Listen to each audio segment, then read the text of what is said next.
Democrats devour our cities. That's the focus of tonight's angle. The Wall Street Journal today published a searing piece about the coming exodus from urban America. In just 3 months, it has become clear that modern urban progressivism is politically incompetent and intellectually incoherent. The unhappy result, as young families and well-off retirees leave, is that these cities will be increasingly becoming more divided between upscale progressive singles able to afford the political incompetence and the residents of inner-city neighborhoods that will fall further behind. In March, when the COVID lockdowns began, we saw how quickly life in most big cities deteriorated. Now, mostly left-leaning mayors prolonged their stay-at-home orders when common sense screamed that doing so would only create tidal waves of misery. So when schools and churches and community rec centers closed, there was little for young people in the cities to do. Many of them couldn't go to work or had been laid off. And what happened then? Unemployment skyrocketed, and the black unemployment rate in May was the highest in more than a decade at 16.8%. The horrific killing of George Floyd and the outrage that it triggered was like a match on dry kindling wood that was then doused in rocket fuel.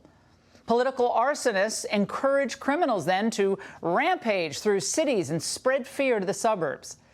Peaceful protesters were used as cover for both Antifa and BLM to push a corrosive anti-law enforcement narrative. Police precincts were overrun as mayors and governors sat by just twiddling their thumbs. These urban saboteurs are so desperate to rid America of Trump. They're so committed to upending capitalism, they'll sacrifice anyone and anything along the way. If some innocent people have to die, if some family-owned businesses have to suffer, so be it. In a few moments, we'll hear how a few are coping. Now, the scenes I'm about to show you are very disturbing, and they all occurred in American cities where racial hatred and anti-police sentiment is being allowed to fester and grow.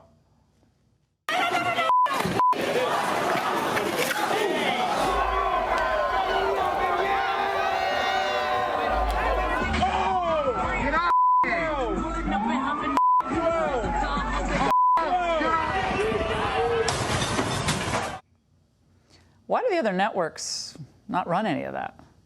Now, we're already seeing a massive wave of crime sweep across our major cities. In the last 28 days, New York City has seen the number of murders double from last year's figures, from 19 to 38. Shootings are up 24%, burglaries 47%, car thefts 60%. And this is all despite the lockdowns, which the experts told us would reduce crime.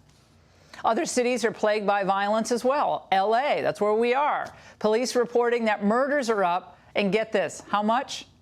250% just in the first week of June. And as riots gripped Chicago, the Windy City saw its deadliest day in 60 years when on May 31st, 18 people were killed in just 24 hours. Most of them African American.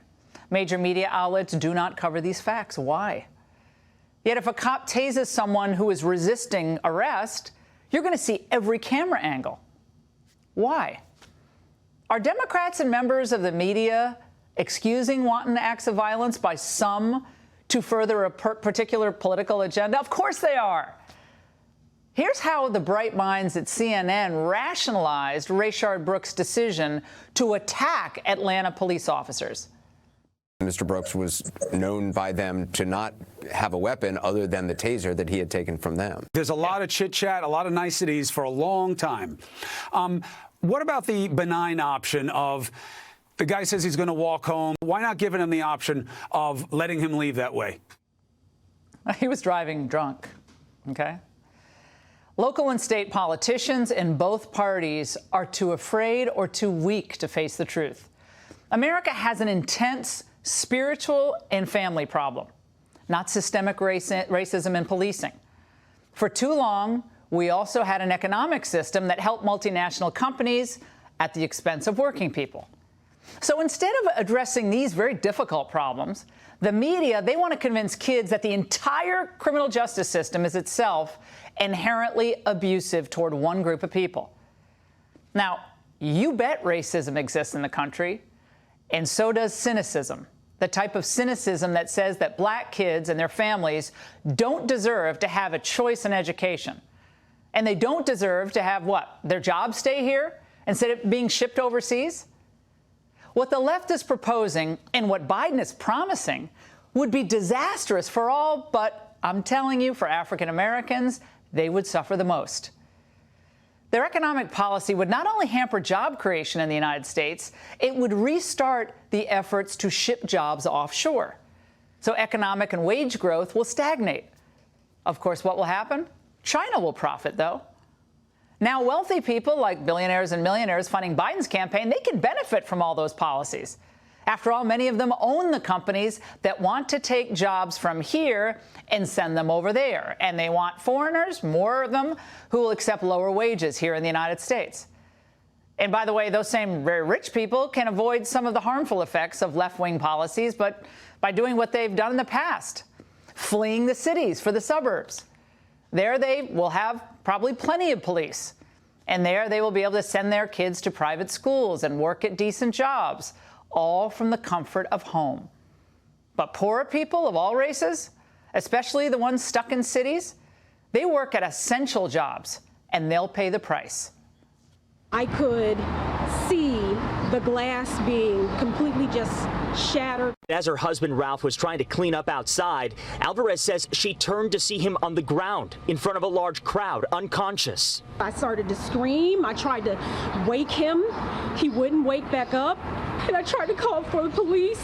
No one was picking up. No one was picking up. It doesn't have to be this way. President Trump has shown that he will fight and beat the business lobbies who don't want to pay decent wages to American workers. Unlike Biden, he'll actually stand up to the pro-China lobby and keep good jobs here at home. And unlike Biden, he'll fight crime, and he'll work to keep our cities safe and vibrant for all. Unlike Biden, he'll resist efforts to drag America into useless wars. Just ask John Bolton. And his party stands with him. The reason the left keeps bringing up ancient history is because today's GOP is ready, willing, and eager to work with African Americans. We want to empower them, and we want them to make a major part of make up the major part of the GOP coalition. Any claim to the contrary is a lie, and it's toxic, and we won't stand for it. But Democrats have nothing substantive to offer, which is why they do everything possible to insult African Americans like Tim Scott, who takes leadership roles in the GOP and takes them very seriously.